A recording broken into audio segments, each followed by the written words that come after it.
இன்னைக்கு ஒரு புது எக்ஸ்பெரிமெண்ட் பண்ணி பார்க்கலாம் அப்படின்றதுக்காக இந்த ஒரு வீடியோ வந்து நான் ரெக்கார்ட் பண்ணுறேன். என்ன அப்படின்னா, நம்ம சேனல் ஸ்டார்ட் பண்ணதுக்கப்புறம் எங்களுக்கு ஆல்மோஸ்ட் ஒரு மேரேஜ் ஆகி ஒரு 7, 8 மந்த் ஆச்சு. ஸோ இன்னையோட 7 மந்த்துன்னு நினைக்கிறேன் நானு.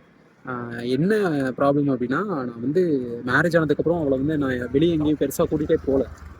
அதனால வெளியே என் மேம் வந்து செம்ம கோவத்தில் இருந்தா, எங்கேயுமே கூட்டிகிட்டு போக மாட்டேங்கிறேன் அப்படின்ட்டு. எனக்கு என்னன்னா ஃபினான்ஷியலி வந்து நிறைய கமிட்மெண்ட்ஸ் இருந்தது. ஸோ திங்க் பண்ணிகிட்டே இருந்த டைமில் நமக்கு வந்து ஃபினான்ஷியல் கமிட்மெண்ட்டும் இருக்குது. அந்த ஃபினான்ஷியல் கமிட்மெண்ட்டை தாண்டி அவளுக்கும் வெளியே போகணும் அப்படின்ற ஆசைப்படுறா அப்படின்றனால நான் வந்து ஒரு விஷயத்த யோசித்தேன். அந்த ஒரு விஷயத்த தான் இப்போது பண்ணலாம் அப்படின்ட்டு நான் டிசைட் பண்ணிவிட்டு நான் அந்த ஒரு வீடியோ ரெக்கார்ட் பண்ணிகிட்டு இருக்கேன். நான் வந்து ஒரு பெர்மனெண்ட்டாக ஒரு ஒர்க் போயிட்டு தான் இருக்கேன். ஆனால் பார்ட் டைமாக ஸோ அவளும் ஹாப்பியாக இருக்கணும். நானும் வந்து எனக்கும் மணி ஏர்ன் பண்ண மாதிரி இருக்கணுன்றனால நான் என்ன பண்ணிட்டேன்னா, இங்கே கோயம்புத்தூர் லொக்கேஷனில் இங்கே என்ன நல்லா போகுது, பார்ட் டைம் நல்லா பார்க்குற மாதிரி என்ன நல்லா போகுது அப்படின்ட்டு கேட்டப்போ, இன்ஸ்டாமார்ட் வந்து நல்லா போகுது அப்படின்ட்டு நிறைய ரிவ்யூ வந்திருந்தது. ஸோ அதனால் வந்து நான் என்ன பண்ணிட்டேன்னா, நான் வந்து அவளையும் தூக்கிட்டு இன்ஸ்டாமார்ட் பார்ப்போம். அவளும் சுற்றுன மாதிரி இருக்கும், நானும் பார்த்த மாதிரி இருக்கும் அப்படின்ட்டு, மணி பார்த்த மாதிரி இருக்கும் அப்படின்ட்டு ஒரு விஷயத்த இன்றைக்கி ஸ்டார்ட் பண்ணியிருக்கேன். நான் என்னடா அவ வந்திருக்கா அப்படின்ற மாதிரி சொல்ற, காணவே காணும் அப்படின்ட்டு யோசிக்கலாம். அவ என் பக்கத்துலேயே தான் இருக்கா, என்னை பார்த்துட்டே தான் இருக்கா. சொன்ன விஷயத்துல ஒரு பெரிய மிஸ்டேக். 7 மந்த் தான், 8 மந்த் கம்ப்ளீட்டே ஆக போகுது. அஃப்கோர்ஸ் மணி ஏர்ன் பண்றோம். எதுக்கு ஏர்ன் பண்றோம்? ஃபேமிலிக்காக, ஒய்ஃப்காக தானே. ஒய்ஃபை கூட்டு வந்தது அது கமிட்மெண்ட் இல்லையா? ஃபினான்ஷியல் கமிட்மெண்ட் மட்டும் தெரியுது. நான் கூட இருக்கணும், ப்ரெசன்ஸ் வேணும், அவங்க கூட இருக்கணுங்கிறத நம்ம எக்ஸ்பெக்ட் பண்றோம். ஆனா அதெல்லாம் கணக்கு தெரியாது. நான் போகணும், எனக்கு ஃபினான்ஷியல் ஹெல்ப் ரொம்ப தேவை அப்படின்னு சொல்றது மட்டும் தெரியும். அவ சைடு இருக்க நியாயத்தையும் வந்து நான் யோசிச்சு பார்த்தேன். அதனால தான் வந்து நான் வந்து ஸோ அவளோட நிலைமையை வந்து யோசிச்சு பார்த்தனால தான் நான் வந்து இந்த ஒரு டிசிஷன் எடுத்திருக்கேன். இன்னைக்கு டே 1 வந்து ஸ்டார்ட் பண்ணியிருக்கோம். டே 1 இதுதான். ஹப்புக்கு நாங்கள் 2 பேருமே கிளம்பிட்டோம். ஃபர்தராக என்ன அப்டேட் அப்படின்றத நான் அந்த வீடியோவில் ஒவ்வொரு முடிவுலையும் நான் சொல்கிறேன். ஓகேங்களா, வாட்ச் பண்ணுங்கள். வீட்டில் இருந்து நம்ம போயிட்டு இருக்க இந்த ரோட்டில் தான் வந்து இன்ஸ்டாமார்ட் ஹப் இருக்குது. அதுக்கு தான் நாங்கள் இப்போது போயிட்டுருக்கோம் 2 பேருமே. போயிட்டு எங்களோட ஃபர்ஸ்ட் ஆர்டரை வந்து நாங்கள் கலெக்ட் பண்ணணும். ஃபர்தராக உங்களுக்கு அப்டேட்ஸ் எல்லாமே தரேன். இங்கே தான் இன்ஸ்டாமார்ட் ஹப் இருக்குது.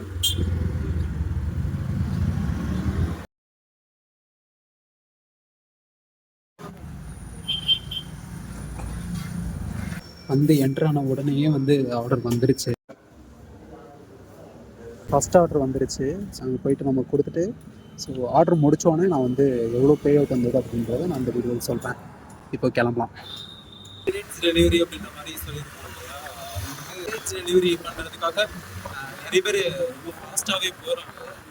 நம்ம வந்து அவ்வளோ ஃபாஸ்ட்டாலாம் போக போகிறோம். ஏன்னா நம்ம வந்து புதுசு தான் இதுக்கு. பார்ட் டைமில் எவ்வளோ ஏர்னிங் வருது அப்படின்றத பார்க்கறதுக்காக தான் இந்த ஒரு வீடியோ நம்ம எடுக்கிறோம். என்ன வருது அப்படின்றத ஃபைனலாக நான் வந்து அப்டேட் பண்ணுறேன். ஸோ நம்மளோட ஃபஸ்ட் ஆர்டர் வந்து கம்ப்ளீட் பண்ணியாச்சு. அதுக்கு வந்து என்ன பே அவுட் வந்திருக்கு அப்படின்றத நான் உங்களுக்கு காட்டுறேன். இந்த ஒரு ஆர்டர் டெலிவரி பண்ணதுக்கு பார்த்துட்டிங்கன்னா ₹7 போனஸோட ₹51 வந்து வந்திருக்கு. ஸோ நம்மளோட இன்ஸ்டாமார்ட் டெலிவரியில் ஃபஸ்ட்டு ₹51 வந்து நம்ம சம்பாரிச்சிருக்கோம். ரொம்ப பெருமையாக இருக்குது எனக்கு. என்னோடய ஒய்ஃப் ரொம்ப பெருமையாக ஃபீல் பண்ணுறா. நம்ம அடுத்த ஆர்டர் எடுக்கிறதுக்காக நம்ம வந்து போயிட்டுருக்கோம். ரோட் ரிஸ்க் வந்து நிறையவே இருக்குது. ரோட் ரிஸ்கையும் தாண்டி அவங்களோட ஃபேமிலி ரெஸ்பான்சிபிலிட்டி கமிட்மெண்ட்ஸ்க்காக ஒரு இந்த மாதிரி ரிஸ்கான ஜாப் வந்து எடுத்து பண்ணுறாங்க அப்படின்னா அவங்க வந்து ரொம்பவே ரெஸ்பெக்ட் பண்ணணும். ஸோ ரெஸ்பெக்ட் சோல்ஜர்ஸ் உங்கள் எல்லாத்துக்குமே. ரோட் சைட் சேஃப்டி வந்து ரொம்ப முக்கியம். இப்போ இந்த ரோடு வந்து நார்மலாக இருக்குது, ஆனால் எப்பயுமே க்ரௌடாக இருக்கும் இந்த ஏரியா. டிராஃபிக் பார்க்குறத மாதிரி அந்த ரூல்ஸ், ரோட் சைட் ரூல்ஸ் எல்லாம் இருக்கும், அதையுமே வந்து ஃபாலோ பண்ணுறதுக்கு நம்ம வந்து மறக்கவே கூடாது. இப்போ ஆர்டர் எடுக்க போகிறதுக்கு டைம் மேபி அது ஃபாஸ்ட்டாக போகணும். நம்ம நெக்ஸ்ட் ஆர்டர் எடுத்தால் தான் ஒரு பார்ட் டைமில் நம்ம எவ்வளோ ஏர்ன் பண்ண முடியும் அப்படின்ற ஒரு ஐடியா நமக்கு கிடைக்கும். அதுக்காக வந்து ரொம்ப ஃபாஸ்ட்டாக போகணும், சீக்கிரமாக போகணும் அப்படின்ட்டு முந்திட்டுலாம் போக வேணாம். பார்த்து ட்ரை பண்ணணும். ஏன்னா ஒரு செகண்ட் தான், நம்ம ஒரு செகண்டில் வந்து என்ன வேணால் மாறும். அப்படின்றப்போ நம்ம வந்து ரொம்பவே கேர்ஃபுல்லாக பண்ணுறது வந்து தப்பே இல்லை. ரெஸ்பான்சிபிலிட்டி கமிட்மெண்ட் எல்லாமே வந்து நமக்கு முக்கியம் தான். ஆனால் அதை தாண்டி நமக்கு நம்மளோட சேஃப்டியுமே வந்து ரொம்ப முக்கியம். நம்பி தான் நம்மளோட ஃபேமிலி எல்லாமே இருக்குது. அப்படின்றப்போ டெலிவரியில் பார்க்குற எல்லாருமே வந்து கொஞ்சம் அவங்களோட சேஃப்டியையும் பார்த்துட்டு ட்ரைவ் பண்ணுங்க. வந்து ஹப்புக்கு பக்கத்தில் வந்துட்டோம். அடுத்த ஆர்டர் எடுத்துகிட்டு நம்ம கிளம்ப வேண்டியதுதான். ஆனால் இன்ஸ்டாமார்ட்டை பொறுத்த வரைக்கும் ஒரு விஷயம் நான் இப்போ கவனிக்கிறேன் என்னன்னா, ஆர்டர் ஃப்ளோ இருந்துகிட்டே இருக்கும் போல. நம்ம போகிறப்போ அந்த ஹப்பில் வந்து ஆளுங்களே இருக்க மாட்டேங்கிறாங்க, டக்கு டக்குன்னு எடுத்துகிட்டு கிளம்பிடுறாங்க. இது இருக்கப்போ தான் எனக்கு ஒரு விஷயம் புரிய வருது. என்ன அப்படின்னா, அந்த டெலிவரி பார்ட்னர்ஸ் எல்லாம் நல்லா ஏர்ன் பண்ணுவாங்க. மந்த்லி அவங்களோட சேலரி எவ்வளோ ப்ரோ வாங்குவீங்க அப்படின்ற மாதிரி கேட்குறப்போ, ஃபுல் டைம் பார்க்குறவங்க ஒரு 50,000 to 60,000 கிட்ட வாங்குறாங்க. இந்த கோயம்புத்தூரில் வந்து இந்த ஒரு ஏரியா வந்து நல்லாவே டிராஃபிக் ஆகும். கம்ப்ளீட்டாக ஒரு 10 to 15 மினிட்ஸ் வந்து சம்டைம்ஸ் ½ an hour கூட ஆகும். டிராஃபிக்கான ரோடு தான். என் ஒய்ஃப் வந்து பின்னாடி உட்காந்துட்டு என்ஜாய் பண்ணிட்டு இருக்கா போல ஜேர்னியை. வெளியே கூட்டிகிட்டு போகணும்னு சொல்கிறத பேசவே மாட்டேங்கிறான். ரசிச்சுக்கிட்டு இருக்கா ஒவ்வொரு விஷயத்தையும் சுற்றி. ஒரு பைக்காக இருக்கட்டும், நேச்சராக இருக்கட்டும், எவ்வளோ அழகாக இருக்குது பாரு வானம் அப்படின்ற மாதிரி. வந்து இப்போ தான் புரியுது இவன் வந்து ஏன் வெளியில் கூட்டிகிட்டு போங்கன்னு சொல்கிறா அப்படின்ட்டு. நான் வந்த பர்பஸ் வந்து பார்ட் டைமில் எவ்வளோ ஏர்னிங்ஸ் வருது அப்படின்றத காட்டுறதுக்காக தான். ஆனால் இவன் வந்து பார்த்துட்டிங்க அப்படின்னா பண்ணுற பாருங்க. இலந்த பழம் வாங்குறதுக்காக மேடம் நிப்பாட்டிட்டாங்க ஒரு 10 நிமிஷம். ஸோ இப்போ நம்ம வந்து ஹப் வந்தாச்சு. வந்துட்டு நெக்ஸ்ட் ஆர்டரை பார்ப்போம். அடுத்த ஆர்டர் எடுத்தாச்சு. நான் வந்து கொஞ்ச நேரத்துக்கு முன்னாடி ஒரு வார்த்தை ஒன்று சொல்லியிருந்தேன், இன்ஸ்டாமார்ட்டில் ஆர்டர் வந்துகிட்டே இருக்கும் போல அப்படின்ட்டு. அந்த வார்த்தையை வந்து நான் இப்போ வாபஸ் வாங்கிக்கிறேன். ஏன்னா இப்போ எனக்கு தெரிஞ்சது என்னன்னா, நிறைய பேர் உட்காந்துட்டே இருக்காங்க சும்மா. ஆர்டர்ஸ் ஃப்ளோ இன்னைக்கு கொஞ்சம் கம்மியாக தான் இருக்குது போல. அதனால் வந்து பேருக்கு ஆர்டர் இல்லாமல் இருக்குது. ஈவினிங் டைம்ன்றதுனால இனிமே தான் சூடு பிடிக்கும். அதில் நம்ம கொத்த ஆர்டர் எடுத்து நம்ம போயிட்டுருக்கோம். இருக்கிறது சேம் நம்ம முன்னாடி போன இடத்துக்கு கிட்டே அந்த ஆர்டரை டெலிவரி பண்ணிட்டு அதுக்கு எவ்வளோ போய் வருது அப்படின்றத நான் வந்து உங்களுக்கு காட்டுறேன் பாருங்கள். கொஞ்ச நேரத்துக்கு முன்னாடி சொல்லியிருந்தேன் இல்லையா, அந்த டிராஃபிக்கான ரோடு, டிராஃபிக் ஆச்சுன்னா அந்த இடத்துல வந்து ஒரு ½ an hour 15-20 மினிட்ஸில் வந்து நிற்க வச்சுருந்தது. அதே ரோடு தான் இது. உங்களுக்கு தெரியும்னு நினைக்கிறேன். முன்னாடி கார்ஸ் போயிட்டுருக்கு. இது பொதுவாகவே டிராஃபிக்கான ரோடு. முன்னாடி டெலிவரி பண்ண ஆர்டர் வந்து பார்த்துட்டிங்க அப்படின்னா, நம்ம இப்போ ஒரு ரவுண்டானா வரும். அந்த ரவுண்டானா வந்து ஸ்ட்ரைட்டாக போகிற மாதிரி இருக்கும். ஆனால் இப்போ வந்துருக்க டெலிவரி பார்த்துட்டிங்க அப்படின்னா, இங்கே அந்த ரவுண்டானா சுற்றி ரைட் சைடு போகிற மாதிரி இருக்குது. தெளிவாக தெரியுதான்னு தெரில. இந்த ரைட்டு தான் நான் சொன்னேன். இங்கே தான் டெலிவரி வந்துருக்கு. காட்டுக்குள்ளே டெலிவரி மாதிரி இருக்குது. ஒரு மாதிரி ரோடு ப்ராப்பராக இல்லாமல் மேடு பள்ளமாக ஓட்டுறதுக்கே ரொம்ப டஃப்பாக தான் இருக்குது.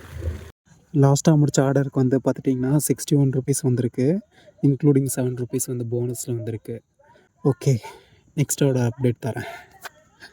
ரோட் ரிஸ்க்கை பற்றி பேசிகிட்டு இருக்கப்போ ஒரு விஷயம் இப்போ நடந்தது. என்னென்னா, கண்ணில் வந்து இது ஒரு பூச்சி விழுந்துருச்சு. கண்ணு கலங்கிருச்சு. ஆனால் கிளாஸஸ் ஏதாவது மாட்டிட்டு வருது இன்னும் கொஞ்சம் பெட்டராக இருக்கும்னு நினைக்கிறேன். நான் வந்து இப்போ உங்களுக்கு ஒரு சூப்பரான இடத்த வந்து காட்ட போகிறேன். என்ன நியூஸில் பார்த்துருக்கேன், ஒரு பிரிட்ஜை காட்டியிருக்காங்க அப்படின்ட்டு. ஸோ நமக்கு நெக்ஸ்ட் வந்துருக்க ஆர்டர் பார்த்துட்டிங்கன்னா, நம்ம அந்த பிரிட்ஜ்லேயே கொஞ்சம் தூரம் போகிற மாதிரி தான் இருக்கும். உங்களுக்கு காட்டுறேன். என்னோட சேர்ந்து நீங்களும் அதை என்ஜாய் பண்ணுங்கள். இதுதான் பார்த்துட்டிங்கன்னா பிரிட்ஜு.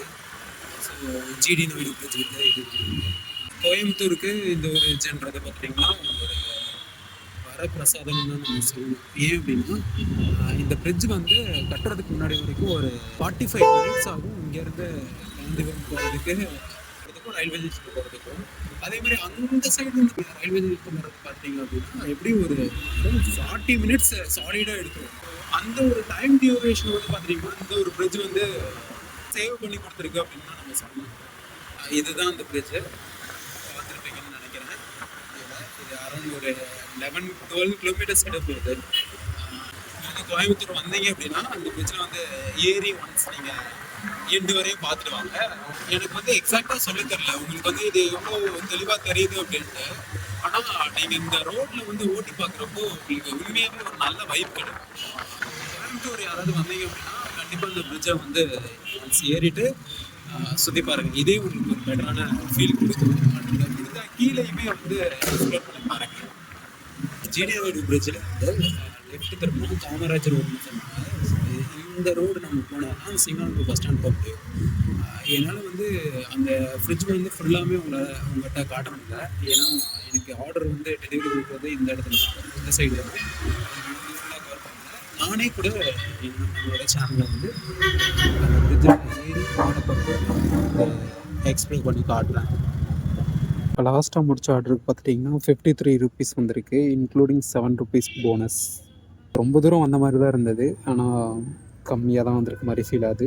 ஓகே, நெக்ஸ்ட் ஆர்டர் பார்ப்போம். நெக்ஸ்ட் ஆர்டருக்காக நம்ம கிளம்பியாச்சு. நெக்ஸ்ட் ஆர்டர் எடுத்து ஃபர்தராக அப்டேட் தரேன். இதுதாங்க பின்னாடி ஜாலியாக உட்காந்துட்டு இருக்கா. இழந்த பழம் சாப்பிட்டுட்டு இழந்த பழம் சாப்பிட்றாங்க மேடம். ஜாலியாக என்ஜாய் பண்ணிட்டு வராங்க. எனக்கும் ஒரு மாதிரி ஹாப்பியாக தான் இருக்குது. ஏன் அப்படின்னா இப்போது வீட்டில் விட்டு வந்திருந்தாலும் மேடம் வந்து என்ன பண்ணிட்டு இருப்பாங்க, தனியாக உட்காந்துட்டு ஒன்று டிவி பார்த்துட்டு ஒரு மாதிரி வெக்ஸ் ஆகிட்டு எப்படா நான் வருவேன் அப்படின்ட்டு காத்துட்டு இருந்திருப்பாங்க. இப்போது அந்த கவலை இருக்காது மேடம்க்கு. இடையில கிட்ட நிப்பாட்டுவாங்க, இறந்தப்பறம் வாங்குவாங்க. அப்படி இல்லையா, என்ன உங்களுக்கு பிடிச்சிருக்கோ வாங்கி சாப்பிட்டுட்டு கூடவே இருக்கும். ஸோ பேசிக்கான எல்லாருமே அவங்க ஹஸ்பண்ட் அது இதுதானே எக்ஸ்பெக்ட் பண்ணுவாங்க. இப்போது வருவார் வீட்டுக்கு, அவங்க கூட எவ்வளோ டைம் ஸ்பெண்ட் பண்ணணும் அப்படின்ற மாதிரி அந்த ஒரு ஃபீல் இருக்கும் இல்லையா. உங்களுக்கு யாருக்காவது அந்த மாதிரி ஃபீல் இது இருக்கும் ஆமாம் அப்படின்னா கமெண்ட்ல சொல்லுங்க, நானும் தெரிஞ்சுக்கிறேன். எனக்கு தெரியாது இதெல்லாம். நான் வந்து விஷயம்லாம் வந்து அவ்வளோ இதை புரிஞ்சுக்க முடியாது. இப்போ நிறைய விஷயம் என்கிட்ட சொல்லுவாங்க, இப்படிலாம் இருக்கும் பொண்ணுங்கன்னா இவ்வளோ எக்ஸ்பிரஷனாக இருக்கும் அப்படின்ட்டு. நமக்கு தான் அதெல்லாம் தெரியாது. இன்னைக்கு ஆசைப்பட்டாங்க, அதை நம்ம பண்ணியாச்சு. ஹப்புக்கு இன்னும் ஒரு 3 to 4 கிலோமீட்டர் வரும். அந்த 4 கிலோமீட்டர் கடந்து நம்ம போயிட்டு அடுத்த ஆர்டர் எடுத்துட்டு அதுக்கு எவ்வளோ பே அவுட் வருது அப்படின்றத நான் உங்களுக்கு இந்த வீடியோ ஓடிட்டு இருக்கப்பயே நான் காட்டுறேன். ஏன்னா 1 or 2 ஆர்டர்ஸ் நான் காட்டலன்னு நினைக்கிறேன். அது எல்லாத்துக்கும் சேர்த்து நான் வந்து ஃபைனலாக உங்கள்கிட்ட எவ்வளோ வந்திருக்கு அப்படின்றத நான் சொல்கிறேன். எனக்கு இது மெயின் ஜாப் கிடையாது. நான் சொன்ன மாதிரி ஒரு பார்ட் டைம்ல டீசெண்டாக அந்த மாதிரி ஏர்ன் பண்ண முடியும் அப்படின்றது வந்து நீங்கள் தெரிஞ்சுக்கோங்க. இது வந்து கோயம்புத்தூர் லொக்கேஷனில் நான் சொல்கிறேன். ஸோ நீங்கள் வந்து வேறு சிட்டி வந்து பார்த்துட்டு இருந்தீங்க அப்படின்னா அது அந்த மாதிரி சிட்டியில் எப்படி இருக்கும் அப்படின்றது நமக்கு பெருசாக ஐடியா இல்லை. கோயம்புத்தூர் லொக்கேஷனில் எவ்வளோ ஒரு பார்ட் டைமில் டீசெண்டாக ஏர்ன் பண்ணலாம், அது இன்ஸ்டாமார்ட்டில் எவ்வளோ ஏர்ன் பண்ணலாம் அப்படின்றத வந்து நான் அந்த வீடியோ எண்டில் வந்து நான் உங்களுக்கு ப்ரூஃபோடு காட்டுறேன். விஜய்க்கெல்லாம் நல்லாவே டிராஃபிக்காக இருக்கும். பீஸ்ஃபுல்லான சிட்டிங்க கோயம்புத்தூரை பொறுத்தவரையும் ரொம்ப ஹாப்பியான ஒரு சிட்டினே சொல்லலாம். இங்கே வந்து சிட்டி லைஃப் வந்து ரொம்பவே நல்லா இருக்கும். இஷ்யூ இருக்குது என்னன்னா, அந்த இன்ஸ்டாமார்ட்டு, ஜியோ மார்ட் இந்த மாதிரி இதில் ஆஃபர்ஸ் எல்லாம் நிறைய இருக்கும். பொருள் வீட்டுக்கு வாங்க வேண்டியதாக இருந்ததுன்னா அந்த கோட்ஸ் எல்லாம் வரும். அதை வச்சு நம்ம ப்ராடக்ட் வந்து பை பண்ணுறப்போ நமக்கு வந்து ஆஃபர்ஸ் நல்லாவே இருக்கும். கொஞ்சம் அமௌண்ட்டும் நல்லாவே சேவ் பண்ணுவோம். இது நான் பண்ணுறேன். கோயம்புத்தூர் லொக்கேஷன்லேருந்து வேறு யாராவது பார்த்துட்டு இருந்தீங்க அப்படின்னா நீங்கள் எந்த மாதிரி அவங்களோட மணியை வந்து நீங்கள் சேவ் பண்ணுவீங்க அப்படின்றத நீங்கள் எனக்கு சொன்னீங்கன்னா நானும் அதை ஃபாலோ பண்ணிப்பேன். டிப்ஸ் நீங்கள் கொடுத்த மாதிரி இருக்கும். நீங்கள் வந்து எனக்கு கமெண்ட்டில் சொல்லுங்கள். மல்டி ஆர்டர் ஃபர்ஸ்ட் டேட்டை நமக்கு வந்து இப்போ 2 ஆர்டர் வந்திருக்கு. மல்டி ஆர்டர்னு சொல்கிறாங்க. இப்போ ஃபஸ்ட்டு வந்து வந்திருக்கிறது பார்த்தீங்கன்னா ஏர்போர்ட்குள்ளே வந்திருக்கு. அந்த ஆர்டர் கொடுத்து முடிச்சுட்டு அடுத்த ஆர்டர் கொடுக்குற மாதிரி இருக்கும்னு நினைக்கிறேன். ஃபஸ்ட்டு வந்திருக்க ஆர்டர் நான் கம்ப்ளீட் பண்ணிட்டு அந்த இதுக்கு பே அவுட் எவ்வளோ வருது அப்படின்றத நான் உங்களுக்கு வீடியோவில் காட்டுறேன். கோயம்புத்தூர் இன்டர்நேஷனல் ஏர்போர்ட்டை உள்ளே தான் டெலிவரி. சைட்லலாம் கார் பார்க் பண்ணியிருக்கோம். பே கொடுத்துட்டு எவ்வளோ பே அவுட் வரும் அப்படின்றத நான் உங்களுக்கு காட்டுறேன்.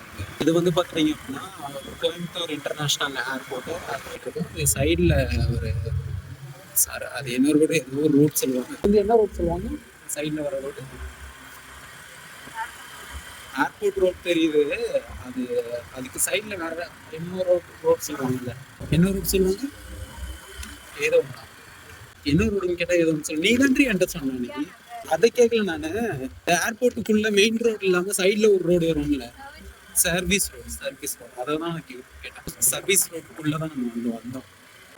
ஏரியா நல்லா படிச்சிருந்தா இருக்கு. நான் தான் வந்து செட்டிங்ஸ் வந்து மாற்றி ரெக்கார்ட் பண்ணிட்டு இருக்கேன். ஸோ செகண்ட் டெலிவரி கம்ப்ளீட் பண்ண தான் அடுத்த போய் காட்டும்னு நினைக்கிறேன். அது ஒரு 400 மீட்டரில் இருக்குது. மல்டி ஆர்டர்ன்றதுனால ஓகே போகலாமா? டெலிவரி லொக்கேஷன் வந்தாச்சு. Oh my God, just shocking தான். என்னென்னா இந்த மல்டி ஆர்டர் எடுத்தது ரெண்டுக்குமே சேர்த்து 61 rupees தான் வந்திருக்கு. ஸோ என்ன பேசிஸில் வந்திருக்குன்னு தெரில. ஓகே, நம்ம நெக்ஸ்ட் ஆர்டர் பார்ப்போம். அந்த 61 ஆர்டர் முடிச்சுட்டு நம்ம நெக்ஸ்ட் ஆர்டர் பக்கத்துக்காக போயிட்டுருக்கோம். அது கொஞ்சம் டிசப்பாயிண்டடாக தெரியுது எனக்கு. என்னென்னா இப்போ மொத்தம் 2 ஆர்டர் நம்ம வந்து டெலிவரி பண்ணோம். அதுக்கு வந்து 61 தான் அப்படின்ற மாதிரி ஃபீல் ஆகுது. அடுத்த ஆர்டர் என்ன வந்து முட்டச்சந்து. ஸோ ஏர்போர்ட்குள்ளே இருந்து மெயின் ரோடு கனெக்ட் ஆகிறதுக்கான ரூட் தான் இது. டைட்டாக போனோம் அப்படின்னா நம்ம அவினாஷ் ரோட் கனெக்ட் ஆகும். ஜிடி நாயுடு பிரிட்ஜுமே வந்து கனெக்ட் ஆகும் தான். லெஃப்ட் எடுத்து அந்த மேலே ஸ்டேர்ஸ் இருக்கும். அதில் நம்ம ஏறி போகிறப்போ வந்து ஸ்ட்ரைட்டாக காந்திபுரம் ரயில்வே ஸ்டேஷன் கிட்ட போயிட்டு ஜாயிண்ட் ஆகும். நம்ம இப்போ வந்து நெக்ஸ்ட் ஆர்டர் எடுக்க போயிட்டு இருக்கோம். இப்போ வரை எவ்வளோ ஏர்ன் பண்ணியிருக்கேன்ற ஒரு ஐடியா எனக்கு சரியா இல்லை. ஃபைனலாக நான் ஏர்ன் பண்ணியிருக்கோம் 2 பேரும் சேர்ந்து அப்படின்றத நான் அந்த வீடியோவில் சொல்கிறேன். நம்மளுக்கு யூடர்ன்ஸ் எல்லாம் ரொம்பவே கேர்ஃபுல்லாக தான் எடுக்கணும் அவினாஷ் ரோடை பொறுத்த வரைக்கும். ஏன் அப்படின்னா வந்து வண்டி எப்போ எப்படி ஃபாஸ்ட்டாக வரும்ன்றதே தெரியாது. யூடர்ன்ஸ் எஸ்பெஷலி நான் பொதுவாக எந்த இடத்துல வேணாலும் நம்ம ஒரு மாதிரி நார்மலாக போயிடலாம். ஆனால் அந்த அவினாஷ் ரோட்டில் மட்டும் கொஞ்சம் கேர்ஃபுல்லாக தான் போகணும். அங்கே வந்து நீங்கள் ஒரு நார்மலாக பெரிய பெரிய கார்லாம் போகலாம். கோயம்புத்தூரில் கார்ஸ் வந்து ரொம்பவே அதிகமாக.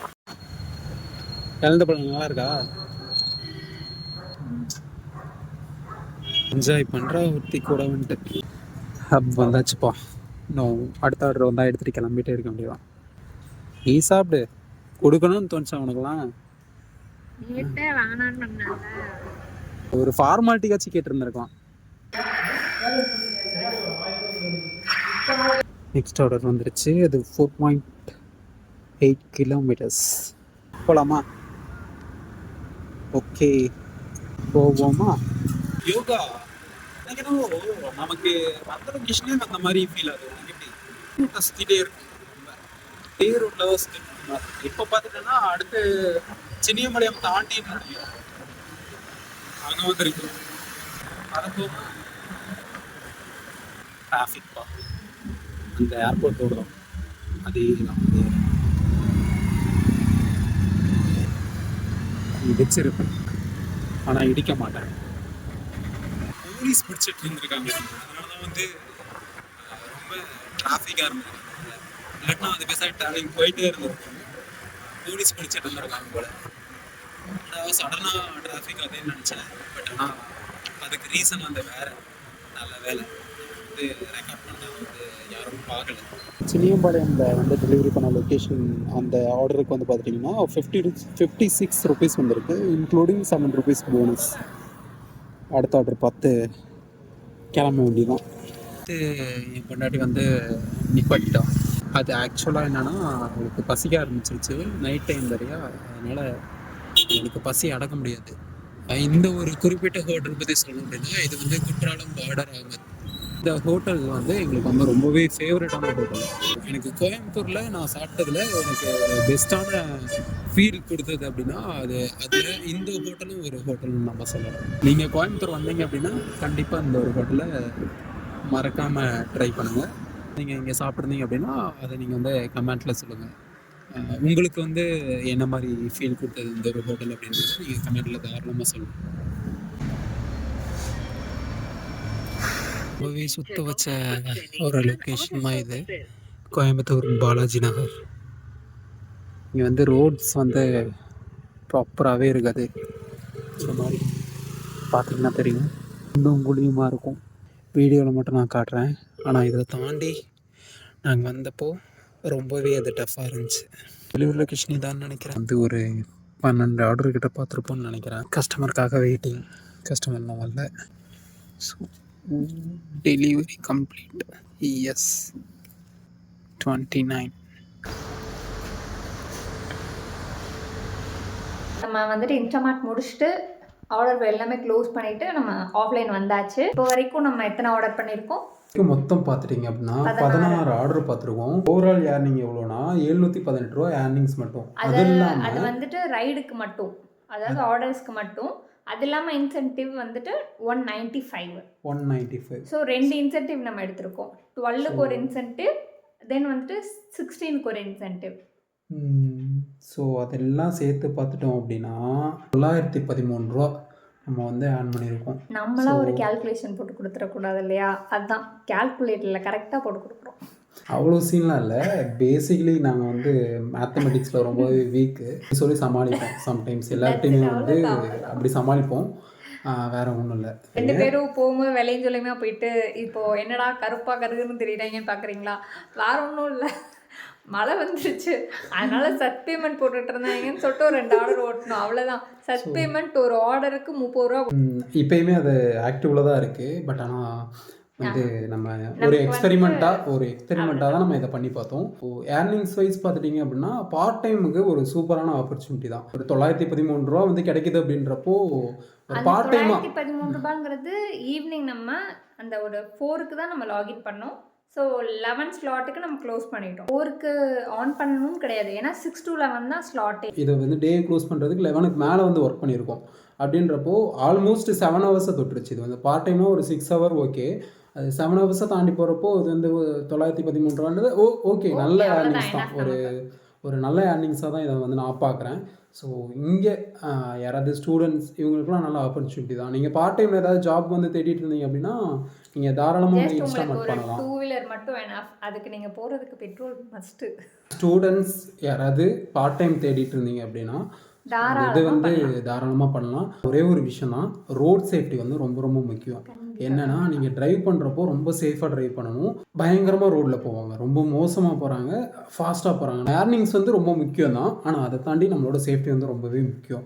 அதனால் வந்து நீங்கள் பார்ட் டைமில் யாராவது பார்க்கணுன்னு நினச்சிங்க அப்படின்னா இதை கண்டிப்பாக பார்க்கலாம், எந்த தப்பும் இல்லை. ஆனால் சேஃபாக மட்டும் பாருங்கள். இந்த வீடியோ முடிக்கிறதுக்கு முன்னாடி ஒரே ஒரு விஷயம் உங்கள்கிட்ட நான் ரெக்வஸ்ட்டாக கேட்டுக்கிறேன். கண்டினியூஸாக இந்த மாதிரி எக்ஸ்பெரிமெண்ட் நிறைய பண்ணலான்னு இருக்கும். ஆக்சுவலாக நாங்கள் 2 பேரும் கப்புள் தான், பார்த்தா உங்களுக்கு தெரியுதான்னு தெரில. ஸோ உங்களோட சப்போர்ட் வந்து எங்களுக்கு கண்டிப்பாக வேணும். நீங்கள் வந்து எங்களோட சேனலில் வந்து சப்ஸ்கிரைப் பண்ணிவிட்டு கொஞ்சம் உங்களோட தாராளமான சப்போர்ட்டை வந்து எங்களுக்கு நீங்கள் தரணும் அப்படின்ட்டு நான் வந்து ரெக்வஸ்ட் பண்ணிக்கிறேன். உங்களோட லவ் எப்போவுமே இருக்கணும் எங்களுக்கு. ஸோ சப்போர்ட் பண்ணுவீங்கன்னு நம்புகிறேன். Thank you so much. மறக்காமல் சப்ஸ்கிரைப் மட்டும் பண்ணிக்கோங்க. தேங்க்யூ.